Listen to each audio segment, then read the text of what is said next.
Ladies and gentlemen, the times are changing faster than ever before. I'm convinced, especially in times like these, we can and must shape change with courage. The state, the thought leaders, science, the founders, the companies, all of us, making it happen together for a sovereign digital next Germany in a sovereign digital Europe.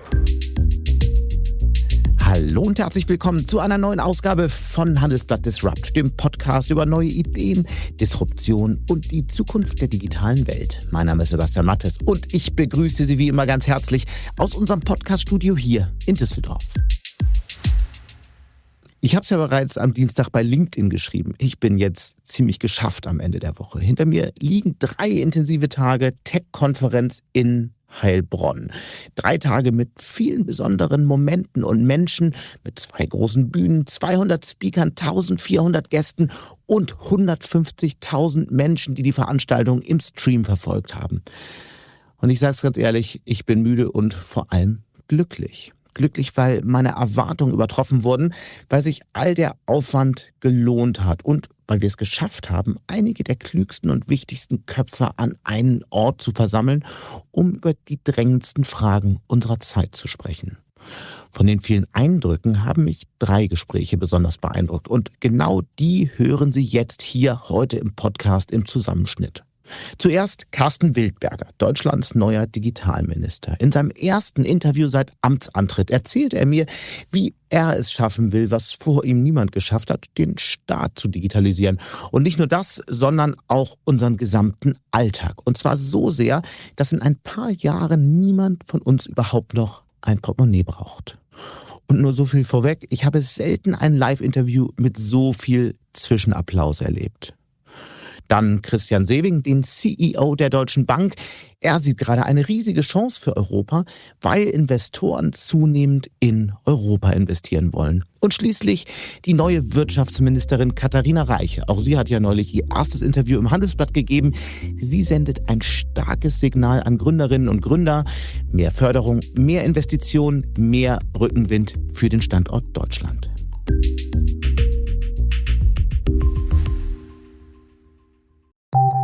Nach einer kurzen Unterbrechung geht es gleich weiter. Bleiben Sie dran. Dieser Podcast wird Ihnen präsentiert von PwC Deutschland. Die Zukunft Ihres Geschäftsmodells basiert auf Daten und KI. PwC kombiniert tiefes Fachwissen mit breiter Branchenexpertise, damit Sie Ihr Geschäftsmodell weiterentwickeln, nachhaltig wachsen und sich im Wettbewerb differenzieren können. Von der Datenstrategie bis zur KI-Integration. PwC begleitet Sie. Erfahren Sie mehr auf pwc.de/ki. Übrigens, wenn Sie künftig über alle Themen aus den Bereichen Digitalisierung, Tech, Wirtschaft und Politik auf dem Laufenden bleiben wollen und noch kein Handelsblatt-Abo haben sollten, möchte ich Ihnen unser exklusives Spezial für Disrupt-Hörerinnen und Hörer ans Herz legen. Mit dem Aktionscode Matthes sparen Sie 40% auf Ihr H+ Premium Jahresabo. Mehr dazu wie immer unter handelsblatt.com/disrupt40 und in den Shownotes. Und damit jetzt zu meinem Gespräch mit dem neuen Digitalminister Karsten Wildberger.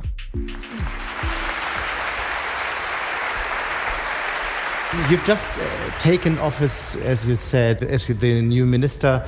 What was that like? How have the first days been? Do you even have an own office? Well, we do have an office where I also work, and we also have Wi-Fi. But there's no but. It's getting better. No, we also have a lot of people there. And last week we welcomed 500 new colleagues in a big room, all motivated, and they will over time come into the new ministry. But the vibe of the place was very, very positive. And the first question I asked the team on the phone when I didn't know if there are any people, how many people will we have? The answer was on the first day like 40, 50. And I asked, are we able to get things done? And the answer was yes. But to be honest, it feels a bit like a startup, and it's also a bit wild.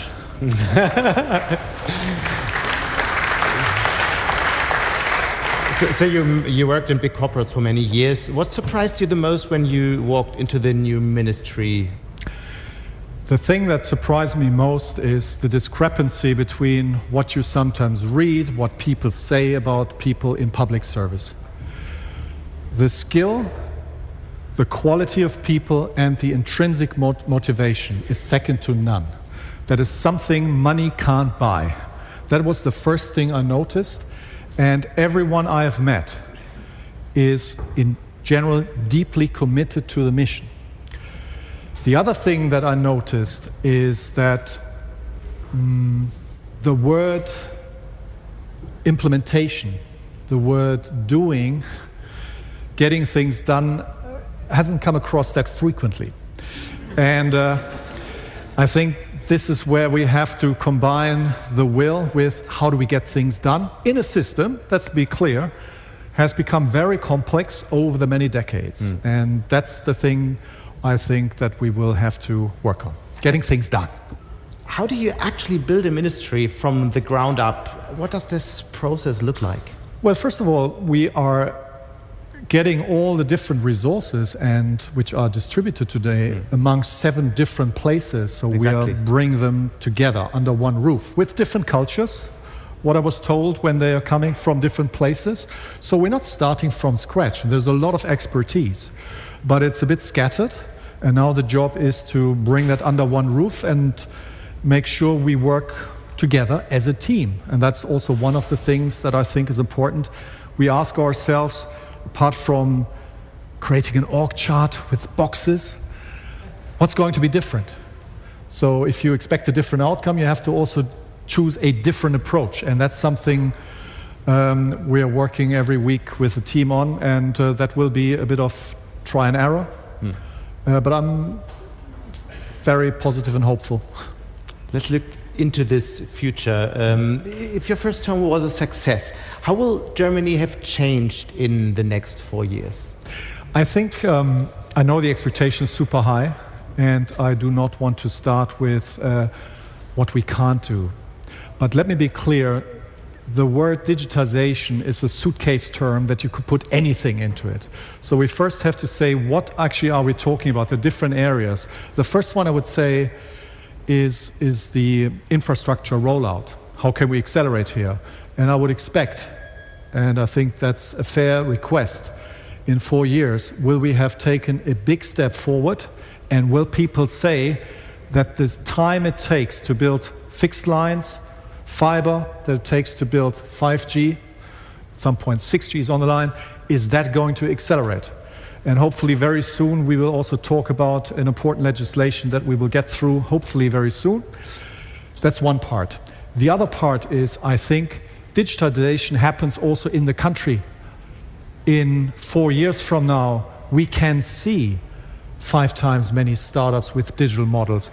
We have already many unicorns, but I think a lot of the innovation has to also come from the new startups, especially in the digital models. And I think my question will be, what do you need to use data? What do you need as support to create this environment? And of course, also the small, medium enterprises, what do they need to digitize their business? And then any idea what the answers could look like? Well, I think the clarity on regulation, AI regulation, it comes with a lot of uncertainty. And the answer can't be that you have to spend as a small company 200,000 euros to create some certificate that things are safe. The only way to master technology, and also AI, is actually when you master the technology. You can't a priori exclude certain risks. Think about the LLMs last year when they were hallucinating, etc. All those things have become so much better. So the answer lies within, and we have to make sure that the technology is in the right hands of people, young people with the right values, so they can do that. So we have to give a bit more freedom and a bit more risk-taking. We have to take risks seriously, absolutely. But the question is, what is the best answer to risk? That's one big thing which I think stands in the way. And finally, clearly, there is a high expectation that citizens have a right to also enjoy digital services when they come to the public sector. And that is something I'm thinking a lot about with the team, how we can accelerate that. There is a lot of great things actually in the pipeline. How can we accelerate that? For that I will need the states, the municipalities, and it has to work in collaboration. But equally, if we are prepared to have a one-stop shop solution like other countries have. So I had a conversation last week with the UAE. If you look at what they have built, if I look at other countries, what they have built, oh boy, that's great. In order to get this, then I think we also have to talk about a different structure. That said, first we have to accelerate what we already have in the pipeline, and that will be also our job to accelerate. Could you elaborate a little bit on the next steps in that field? Because it's all about to modernize the state, and I would like to understand what the first things be that people will actually feel in their everyday life that changed. Well, in the coalition agreement, there is a longer list of recommendations or agreements what we ought to do. And that is something we're working through at the moment. How quickly can we implement it? What does it take? There are things like unnecessary reporting for companies. Potentially these supply chain legislation which is overly complex. There are things that we need to work through. How long does it take to found a company? So there's a longer list of things that we have to work through step by step by step. And the way I look at it, can we cluster those in two dimensions? One is what's the impact and what's the complexity to get the job done? But we've agreed, let's really talk about it when we are ready to say we will bring it home. And that's something, the work that's already underway. In what fields will people actually feel the difference very soon? I mean, some things will take years, I guess. So I think the first thing that people will notice, and that's something that I really struggle with, the sentiment and the narrative about our country and about Europe and the potential of this country is too negative. So we have to change that. We have amazing small companies. We have an incredibly strong university sector. We have research institutes. We have all of that. Think about what's happening here in Heilbronn. This is a real big thing. So when we change the narrative, we give young people, other people more courage to do this, it will change the sentiment. Perception of where we are is first and foremost a question of mindset. We can look at the same thing but see different things. And I think we also have to be able to be a bit more positive in the sense of we are in command to create things. That's one thing. The second one is when we actually do what we say and we get some laws through the door that also simplify the world, and hopefully then people and our citizens will say, maybe it can be done. And of course, on the side of municipalities, the states and federal side, we also have to, and there are some really good things happening when it comes to digitization. We also have to talk about it, we have to improve it. And I'm personally, by the way, very, very encouraged by what I have seen from the teams developing it by the digital wallet. Because there is also a true ecosystem around that, especially around payment systems. And that gives me a lot of hope that when we bring that through the door, we can get the job done. Can you talk a little bit about the timeline here for the wallet and also for the EID that you mentioned before? Yeah. Well, the wallet is supposed to go live, say, end of 2026. But there's an important thing to remember. In digital, you do not just launch a product and it's there and it's perfect. It's the beginning of a release by release by release process.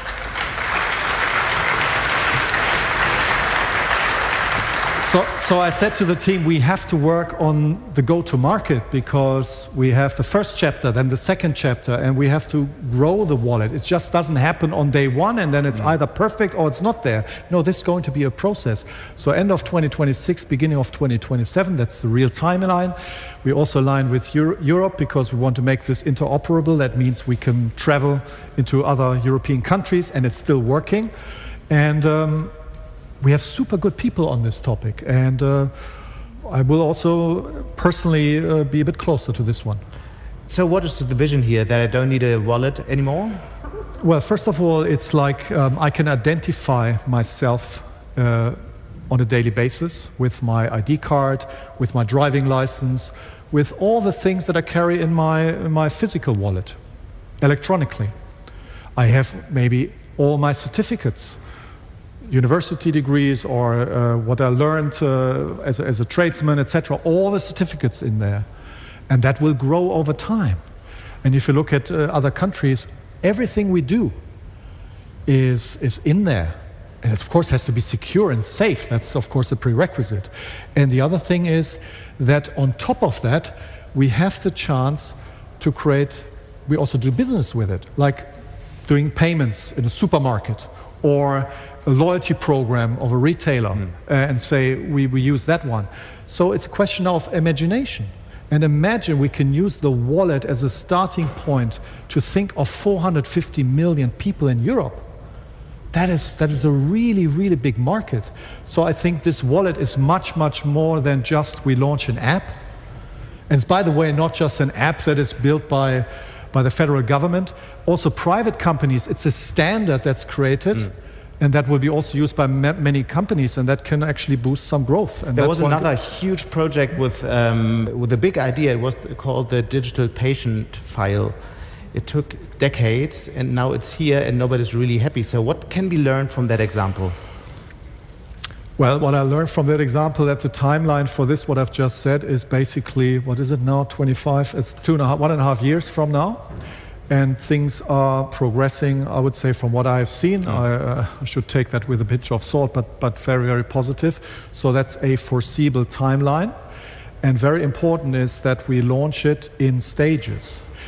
We must not overpromise. It can't do everything on day one. But what is important to me is that we find many applications that actually create a lot of volume and that scale. Because when you have apps, you need the stickiness for customers. So that is the idea. And we have to reduce complexity. And what I like is that we start from standards, and we also invite for competition to build that, because I'm not convinced that always the public sector is the best developer.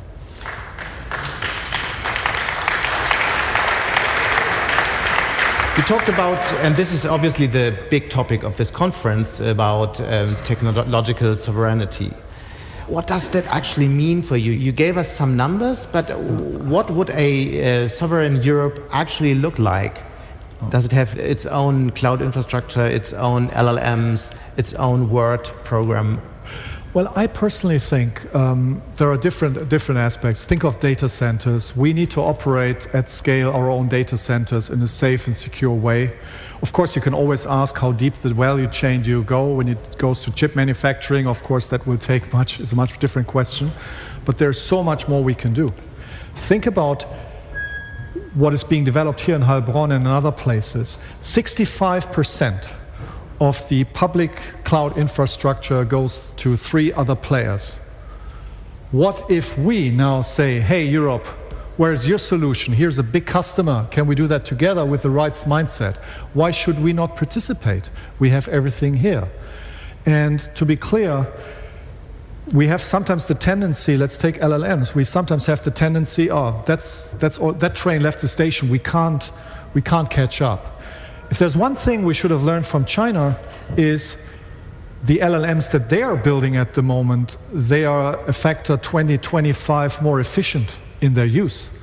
And that doesn't cost billions to build. So that's something we could build as well. So why should we stop in any of that kind of base applications infrastructure? I think we should go all into all of that. China is a good point, because the reason why China is so successful in that field is because they have a tech strategy that made AI a priority. Does Germany need a dedicated tech strategy? I absolutely think that, as we talked about the AI Act, now we have to implement it in Germany, and we have to implement it in a way that I would still say is as pragmatic as it can be by the law. Secondly, I also think that we have to be much bolder in our ambition, also on a European level, to enable tech. But the key thing is, everyone talks about strategy. The most important factor in the progress is time. Time is the most important currency. The question is not just having a strategy. What's our strategy to accelerate so it doesn't take that long? Because think of 1 year. 1 year in today's development is ages.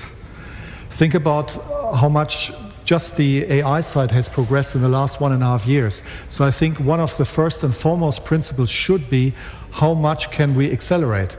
I know this is easy to say because the system is complex, yet we still have to find the answer to that question. But a strategy would define in which field you have to progress fast, right? Absolutely. I personally believe we should have a strategy. Well, definitely we need a strategy. We always need a plan, but when you have a plan, you need to execute. And I hear very often, I want, we should, we could. Yes, but we must do, and we need to execute. I think that is the biggest thing that we need to get right. Once we have that, we have all the talents, all the resources, I think, in the country to be successful. I believe that. One step to the sovereignty, and this is an idea from the European Union, are AI gigafactories. The coalition has set the goal of bringing at least one gigafactory to Germany. Can you give us an update on where things currently stand?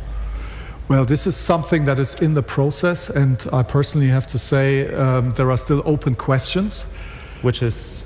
Well, open questions where, when exactly, etc. So, and I think I'm sure there are some people in the room that would first we need to have ideas. These. First, I'm sure we have, and I think it's important that we also, as a new government, first try to get the homework done before everyone speculates, adds another thing, because it's just in my view, unhelpful for the conversation. So, but it's in train and it's in progress. Okay, but thinking of what role the EU has to play in this whole game, what would be thinking of strategy, thinking of priorities, what should be the work that has been done in Brussels? In Brussels, I mean, I agreed with my French colleague, and we will meet again beginning of June with all the different digital representatives in Europe, and we will clearly set the agenda. I'm sure that data usage, privacy topics, AI Act will be on this agenda. We will talk about how can we accelerate and expedite the discussion around companies that can build cloud infrastructure. Where do we have startups and how we grow startups faster across Europe to move forward. So we have a clear agenda, and I'm sure we will have, from all the conversations I've had so far, I sense a urgent need to get things moving. Everybody talking about wake-up calls. Some people in the last couple of hours were talking about momentum Europe has right now. Do you think there's something like a momentum and a new will to work together? And also, do you think Europe would be able to become actually the third tech superpower next to China and the United States? Well, first of all, I think if you look at the world for quite some time, when I can't think of another moment when to really wake up. So it's really time to wake up. The second part is, the question is, how do we get moving faster together? And let's not forget one thing. We are based on values and principles in Europe, and that is a very important asset in this world. And I think there are a lot of people out there who will look at Europe and want us to succeed in that, because we carry the beacon of, say, freedom, values, etc. So developing tech on the basis of those principles is extremely powerful. And that's why I think it's not just wanting it, I think it's even needed from a global perspective that we do this together. And which are the fields Europe has to collaborate in?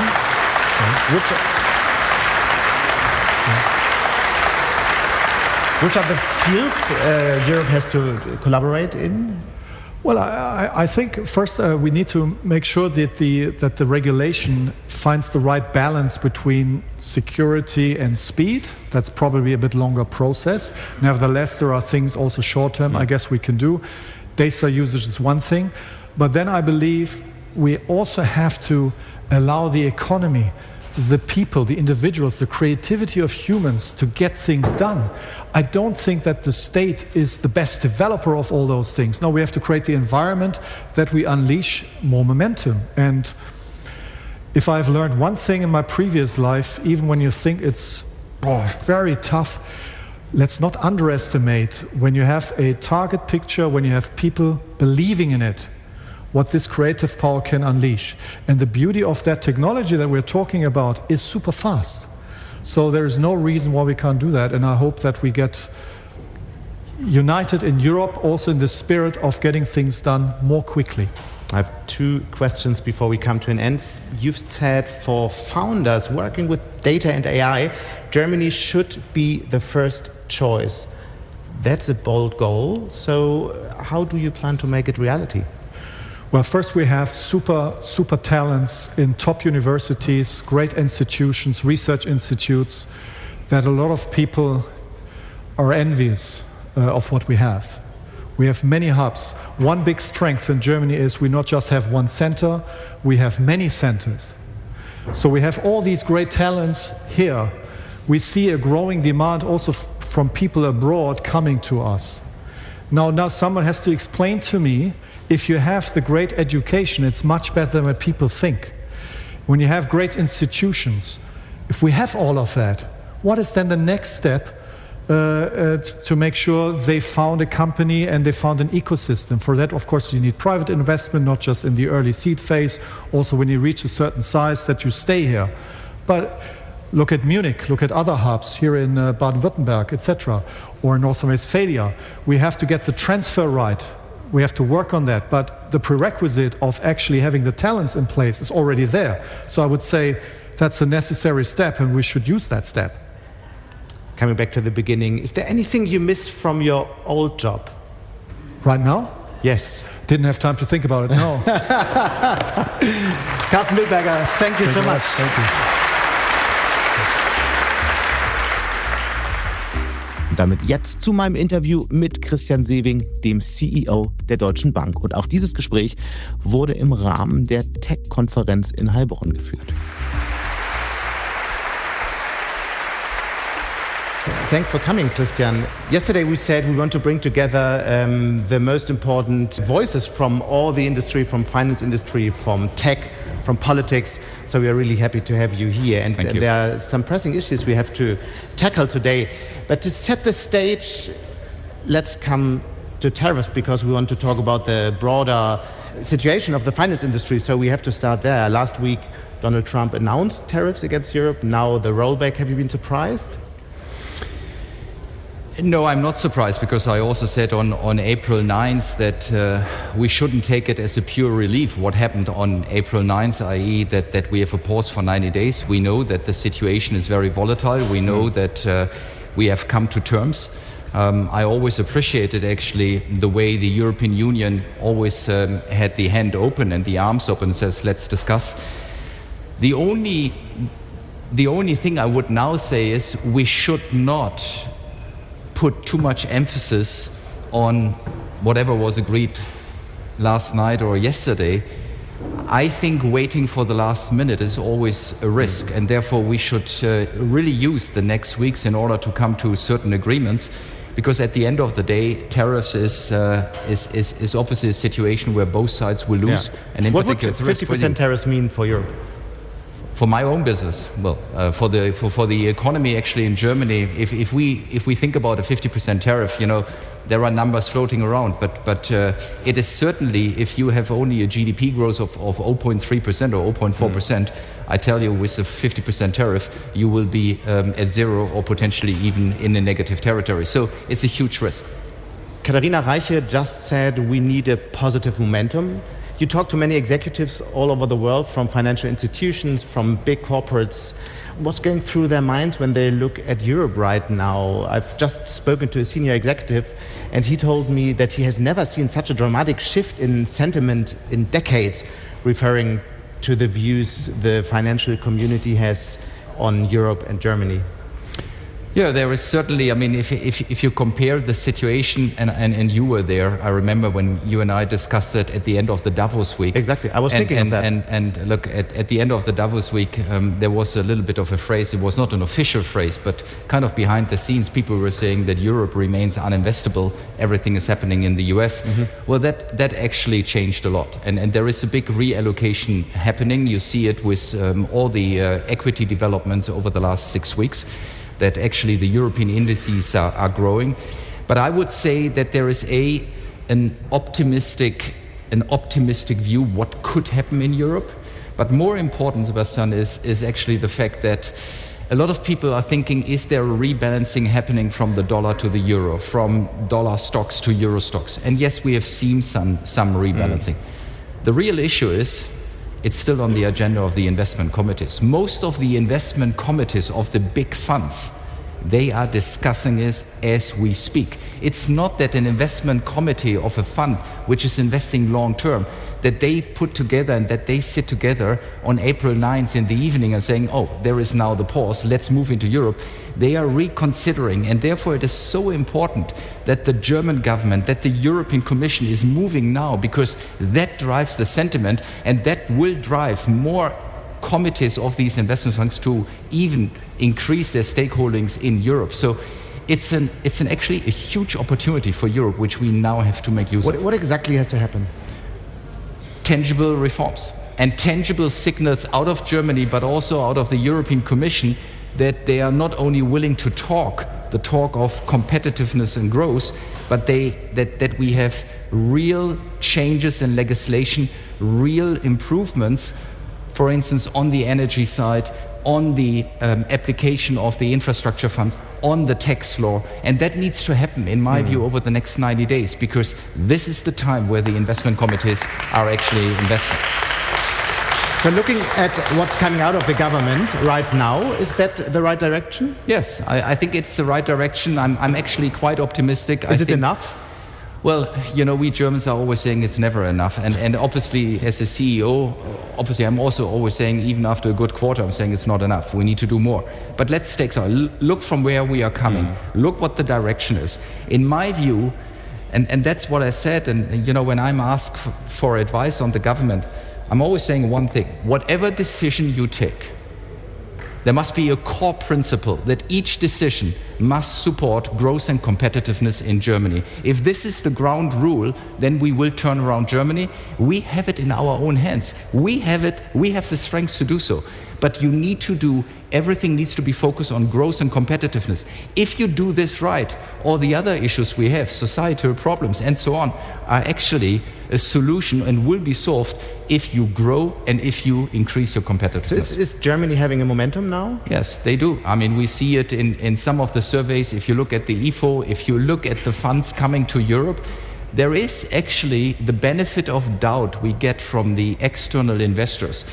I can tell you, I'm getting so many questions from large investors around the world, and really the largest ones, who want to have meetings with the government, who want to see what happens in Germany. The interest is there, but they would like to see the one or two decisions which are now taken over the next 90 days, so that they see there is tangible improvement. Then they invest. I was going to ask that because foreign companies invested less in Germany in 2024 than at any time since 2011. So this will change this year? Well, I hope that it's changed, but you know, we have actually a pretty good foundation, because the world changed a bit. And if you look at, again, people who have the money to invest, first, they also see that there are geopolitical risks, that there are economic risks. So what is the result of that? You want to diversify. They were very much overweight US for the known reasons, and therefore they are looking for alternatives. But the alternative, and this must be clear for us, the alternative is not only Europe. The alternative can also be Asia Pacific. The alternative can be Middle East. And therefore we need to become attractive. And hence, the next 90 days are, in my view, decisive for the German government. Economists are not entirely happy with the reform ideas from the government, especially they criticize the coalition agreement of the new government. Is leaving out on topics like pension and social security. Do they have a point? Well, we also said that this is, in my view, a point which is clearly weaker in the coalition agreement. But again, I think you can't have the basic assumption that everything is hit to 100% in the coalition agreement. I think overall, the investment and the decision on the debt brake was 500 billion. If this is coupled with structural reforms, which have been announced, then this goes into the right direction. But of course, I agree, in particular when it comes to the pension system, we need to reform. And Sebastian, again, the real chances, if we do a proper reform of the pension fund, it will actually stimulate growth. Because it's nothing else than that what Katherina Reiche said before. She was talking about the capital markets union. Let's start domestically. Let's build our own capital markets. With a proper reform of the pension structure, we will create a bigger and deeper capital market in Germany, which can actually invest with that money into our own industry, technology, defense, and so on. So it's a huge chance, and therefore the thing what is missing is the pension reform, and I hope that the Commission will act soon. Speaking of capital market union, do you see any movement in that direction? Is something happening right now after a decade of discussions? Yeah, I mean, there is movement, albeit too slow, and therefore I'm glad that it's on top of the agenda of the German government. To be very honest, it's on top of the agenda of the European Commission. If you think about the second period of Ursula von der Leyen in Brussels, actually a lot of focus is now on the Capital Markets Union. And we see progress. We will see mid of June their publication of the securitarization framework. Now, it's very technical, but I would say that securitarization is one of the most important tools in order to create volume on the balance sheets of banks. And if we do it the right way, that could actually move the capital markets at least from that level to the next level. So will we see progress in the next 4 years? Will we have a capital market union? There will never be a fully finalized... First steps. Absolutely, yes. In a recent article, you argued that as many defense goods as possible should be produced in Europe in long term. And it's very interesting that you are also building expertise at Deutsche Bank in that field. What is behind the plan? Well, there are a lot of thoughts behind that. First of all, Deutsche Bank is a German bank, and we are a European bank. And I think we need to understand from a geopolitical point of view that Germany's and European sovereignty is also based on defense. We have done mistakes in that over the last years. We all, I'm not criticizing the government, we all put it, in my view, on somewhere wrong on the priority list, and therefore it should be in our geopolitical interest to actually support the defense industry, number one. Number two, I think what always comes short in these discussions is that if we really put money into the defense industry, it is the best incubator, it is the best support for technology. If you think what happened in the US over the last 20 or 30 years, at the end of the day, Silicon Valley is a result of defense spending. That's what had happened. And that's what we need to do actually in Europe. And how will you support this industry? Well, we support it obviously with financing. Deutsche Bank already has a double-digit billion exposure to the defense industry. We have created defense teams from a strategic advisory point of view to the lending point in the corporate bank, in the investment bank. And we want to support actually the growth of this industry, but not only growth of, so to say, the traditional defense industry, but linking it to technology. If we do this, it can be actually a growth to the overall economy. So we talked about defense. Will there be more technology fields you might expand in like that? Well, we have done it. I mean, it's always interesting that we have further expanded the defense team. It was not that we didn't have a defense team in Europe, but we are in biotech. We are in other industries. We have our own technology teams in Deutsche Bank on the advisory side, in the US, in Europe. So I think we are well equipped, and this is again also for the banking industry. The whole situation we have, everybody is obviously a bit afraid, but never forget one thing.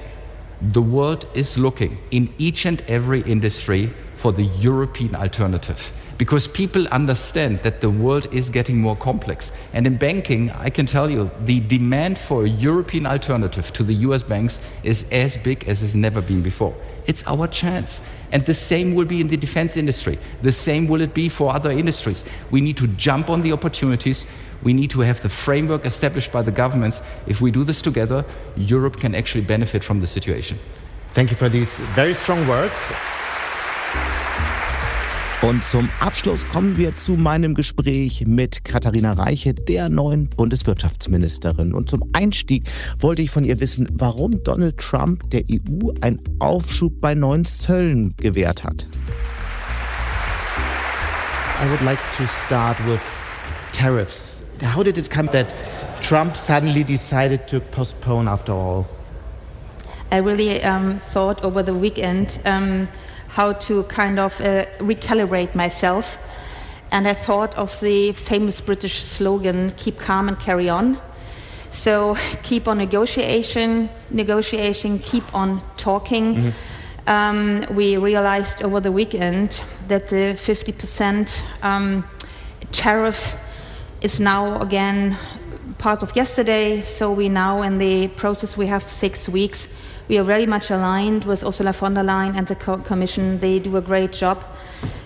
We know that within Germany we have our interests, but I think sticking together, as I said, as European market, 45 billion customers, that is a lot. But what concession does he need? I can't go in every detail, and it wouldn't make sense. What is clear that we have to have a whole set of direct tariffs, sector tariffs, and non-tariff barriers. I think that is a whole portfolio we have to offer.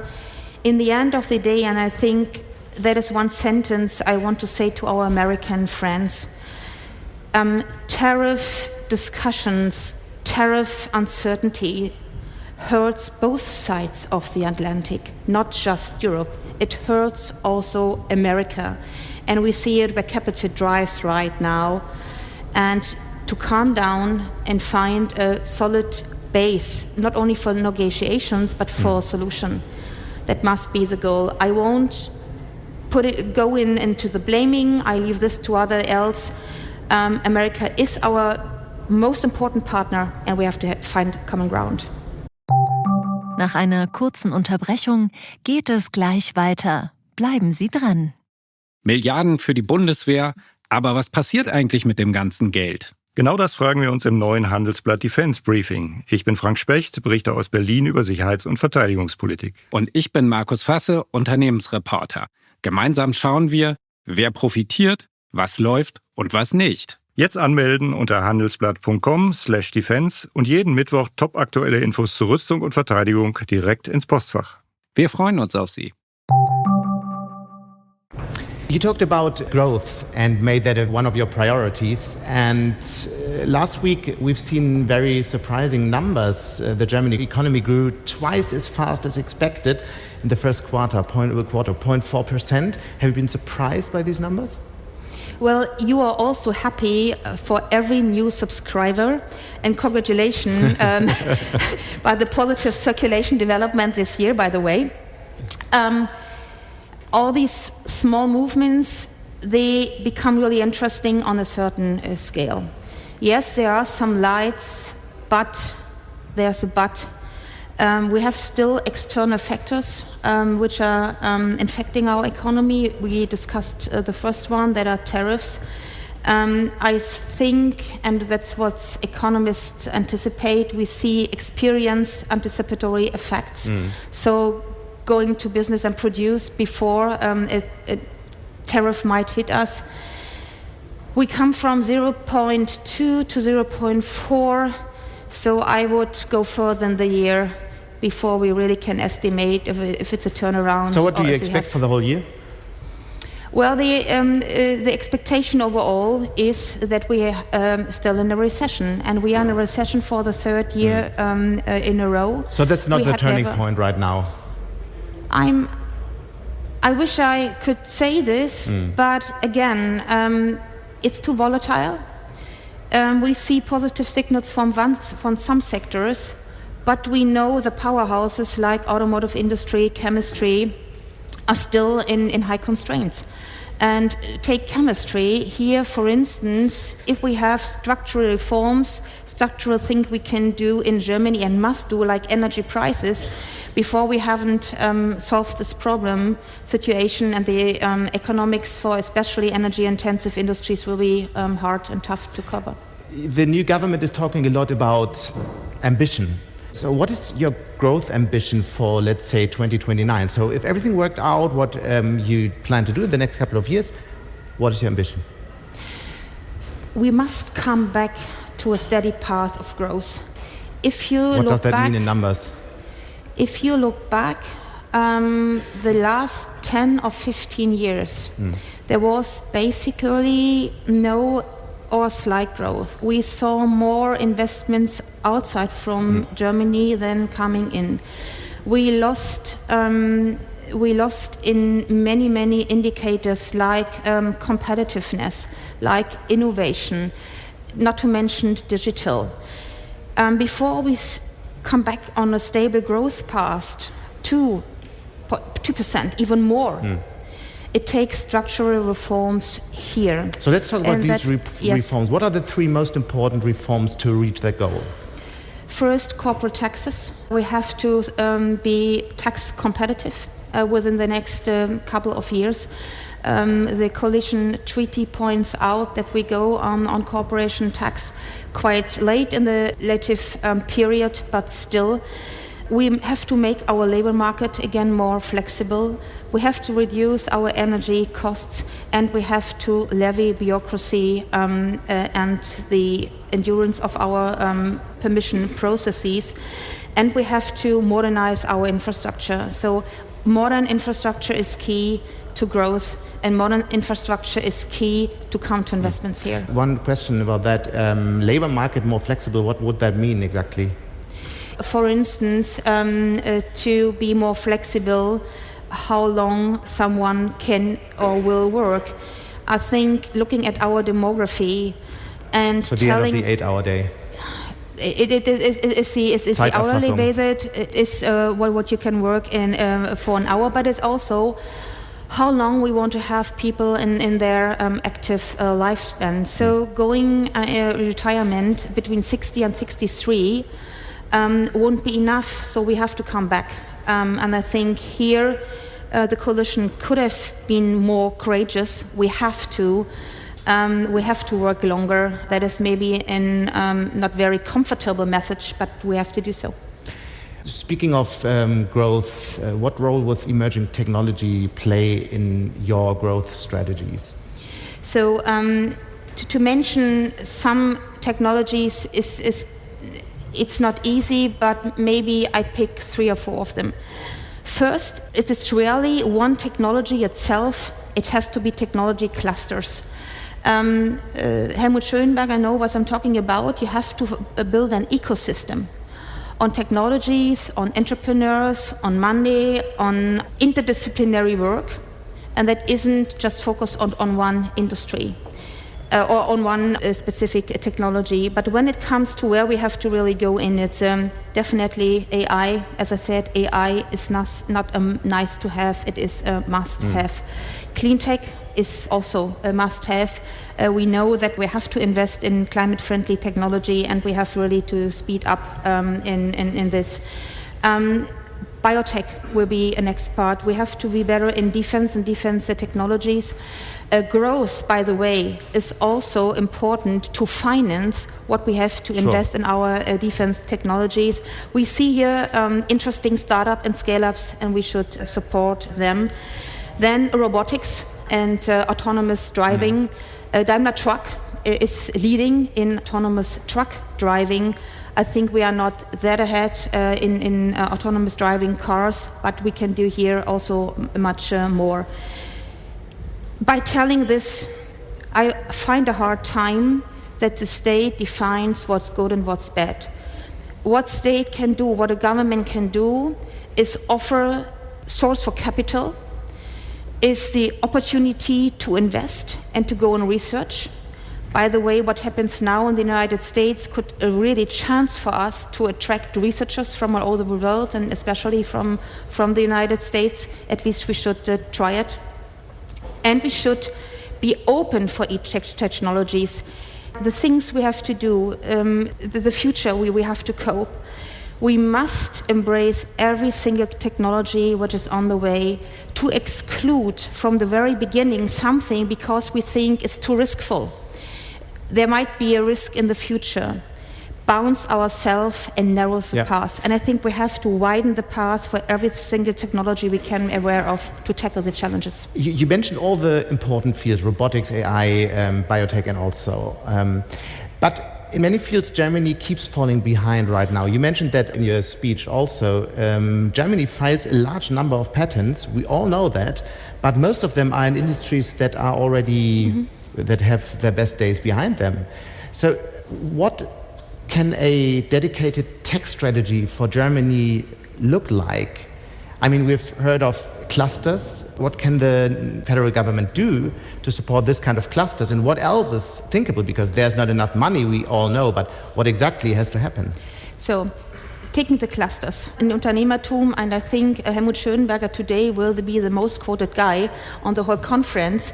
So what Unternehmertum did is to support research from the research result going into the first stage, capitalization, and then grow.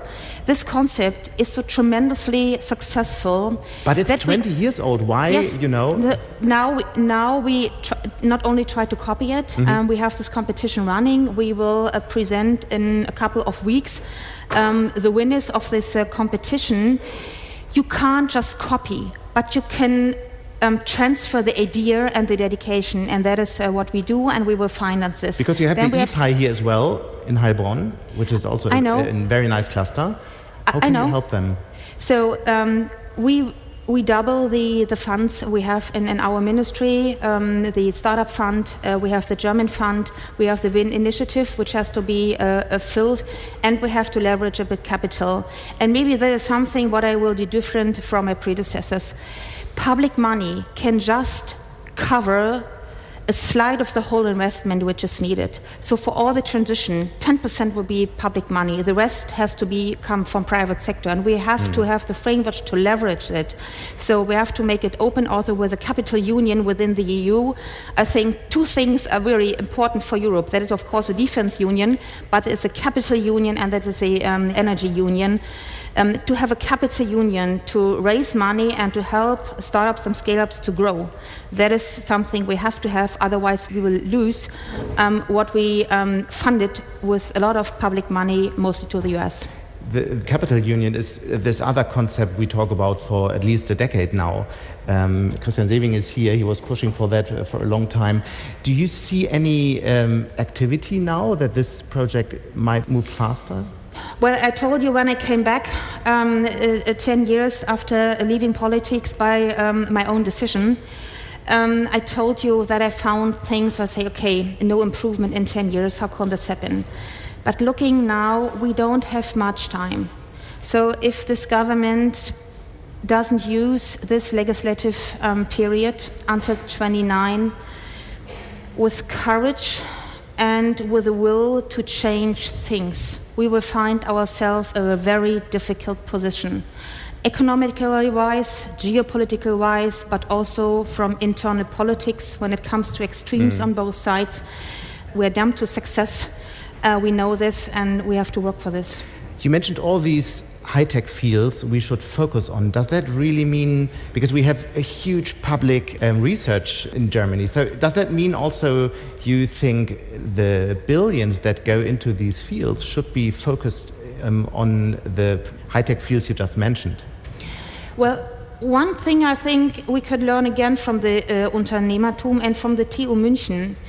The TU München has curricula which encourage, doesn't matter what you study, to go for your own business. So they encourage them to be an entrepreneur. And I think that's a first step, not to think where you can go to civil servants and to ministry. I'm happy to, for all of you, to help us to work in this country, but to be your own CEO. I think that is first. Second, public money, and we are very good in basic research. Max Planck, Fraunhofer, Helmholtz, very respected, highly international acknowledged. But the next step to how to make the money and from an idea, a business model, there we lack. And there we have to be better by the measurements I My question was, will the new government focus on these certain tech fields? Yes. How will that look like? We will work on first a high-tech strategy, and we are currently working on a strategy which is called economy and security. Okay. Because the combination of security and a prosperous economy is needed. So and you work together with Boris Pistorius? With Boris Pistorius, for instance. Security doesn't mean just defense, but of course also we have to be capable to defend ourselves. But it means also be more resilient, to strengthen civil crisis systems, to strengthen critical infrastructure. Think of our water supply, think of our power lines. We have to invest there to make them resistant against cyber and What attacks. exactly could this resilience strategy look like you're working on with Boris Pistorius? First part I have already mentioned, investments in critical infrastructure. So is our critical infrastructure really that resilience against cyber threats or against physical threats? Then if we would have been attacked on one point, we can still carry on. And I can say for companies in the critical infrastructure, we have to do more. We have to work more closely together. We have to work the civil sector together with the Bundeswehr. We have to train. And these are parts of a strategy we will focus there. So what role does the EU have to play in this tech strategy, or is that something Germany has to figure out its own?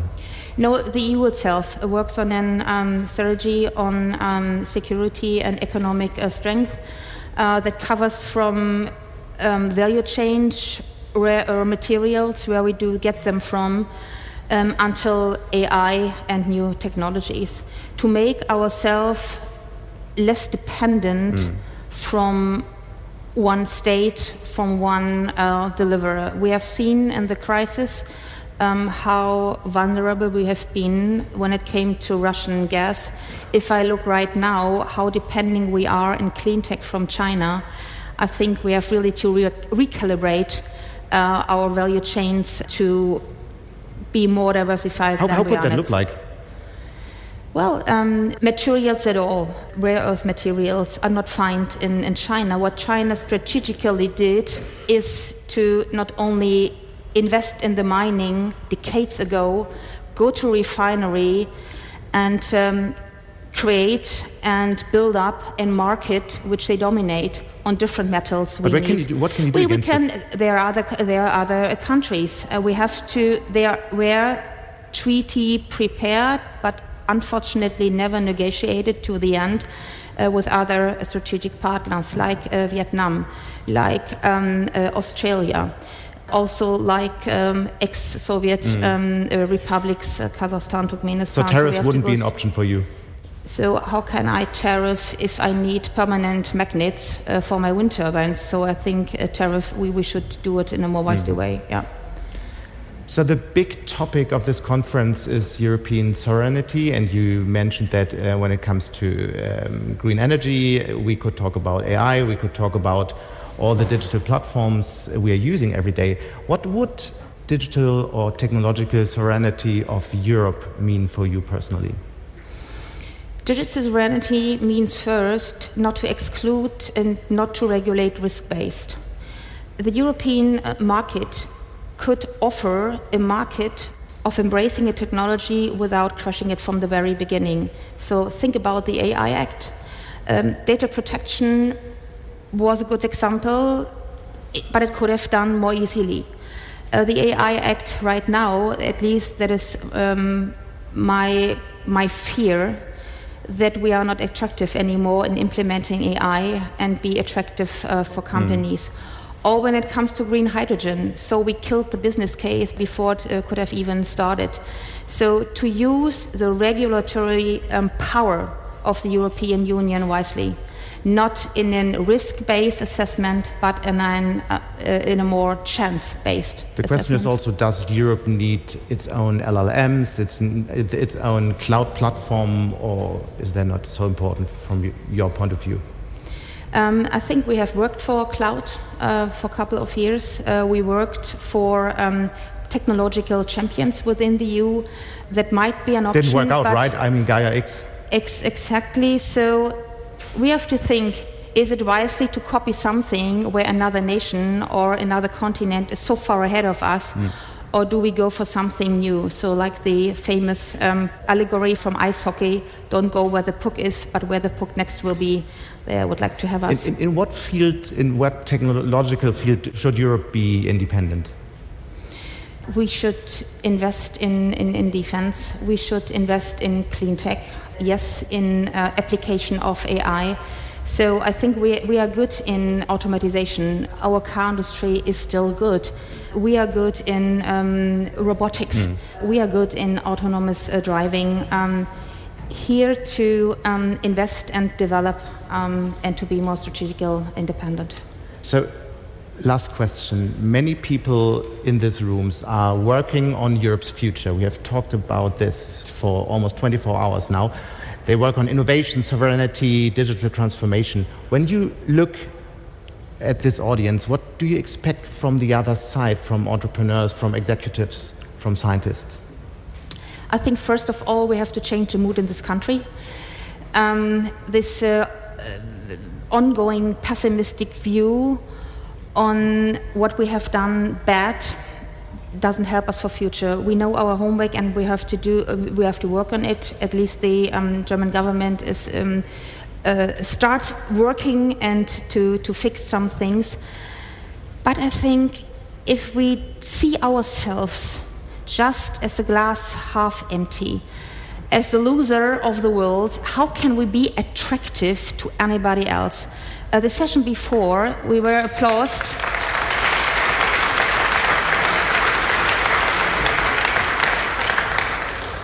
I think the lady from OpenAI was just praising our entrepreneurial scene. She praised the scientists, also companies, to recalibrate our own mood and to be optimistic and strong. So whom you want to play with on the playground, not the kid who was always frustrating. So you have to be with the nice guys who likes to have party and to be in a good mood. We have to be. Minister Katherina Reiche, thank you so much for being here today. Thank you so much. Und damit sind wir jetzt auch schon wieder am Ende von Handelsblatt Disrupt zu den wichtigsten aktuellen Zukunftsfragen. Die Redaktion hatte Jan Lutz, Produktion Migo Fecke und Fabian Livret. Wenn euch diese Folge gefallen hat, dann empfehlt uns gerne weiter. Wir hören uns dann nächste Woche Freitag wieder. Bis dahin wünschen wir euch eine gute digitale, aber natürlich auch analoge Zeit. Euer Sebastian Matthes.